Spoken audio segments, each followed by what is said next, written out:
Salam dostlar, bugün sizə əlimdə belə bir çürümüş alma var. Bunun haqqında məlumat verəcəm. Nədir bu? Bu hamımızın manilos kimi tanıdığı manilya cinsinə aid olan bir göbələkdir. Gördüyünüz kimi sirayətlənib. Gördüyünüz kimi meyvənin üzərində qəhvəyi, qara,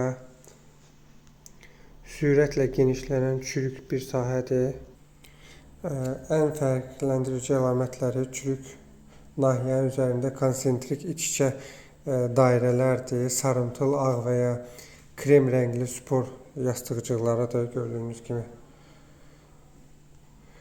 Yoluxmanın səbəbi adətən meyvə xarici zədələnmədən toxuma gördüyünüz kimi dağılır və birbaşa göbələk sporu üçün içəri daxil olmağa bir qapı açılır.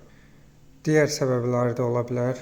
Zərərvericilər, həşəratlar, dolu vurması, meyvənin bir-birinə sürtünməsi, düzgün saxlanılmama, düzgün daşınmama, külək və yağış sporların yayılmasını sürətləndirir. Xəstəlik nəticəsi sirayətlənmiş meyvələr tədricən tamamilə çürüyür, su itərərək büzüşür və çox vaxt ağacda tökülməyərək qara rəngli mumyalaşır.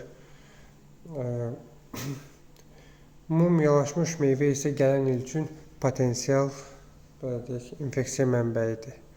İndi isə sizə mikroskop altında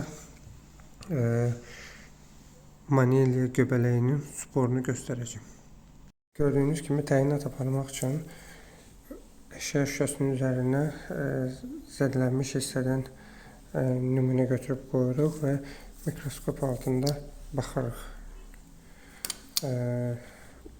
Və bunun başqa növ təyinatını aparmaq üçün PDA mühitini gördüyünüz kimi PDA mühitidir. Bu PDA mühitinin digər PDAlardan fərqi 4-4,5 pH səviyyəsində olmağıdır ki, yəni manilya yaxşı bitsin. 22 dərəcədə 6-7 gün ərzində göbələk sporları görünür. Yəni bu qida mühitində manilya fructicola, yəni manilyanın bir çox növləri də ola bilər. Manilya fructicola, fructigena, laksa, polistorma. Bunları necə fərqləndirir? Bunlar ancaq qida mühitində yetişəndə fructigena krem sarı olur, fructicola bozumtul olur. Laksa isə daha aşağı böyümə sürəti var. Nəzərə çarpacaq dərəcədə hifli olur. Manilya polistorma isə manilya fructicola kimi krem sarısı olur. Manilya fructicolanı son nəticə olaraq bildirmək istəyirəm ki, bu manilya fructicoladır. Manilya cinsinin fructicola növüdür. Hardan bilirəm bunun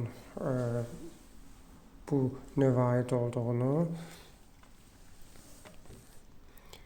Gördüyünüz kimi bax, bu zəncir formalı mıncıq kimi görürsünüz. Spor düzülüşü və limon şəkilli gördüyünüz kimi konidiyalar mənə imkan verir ki, demək ki, bu manilya fructicoladır.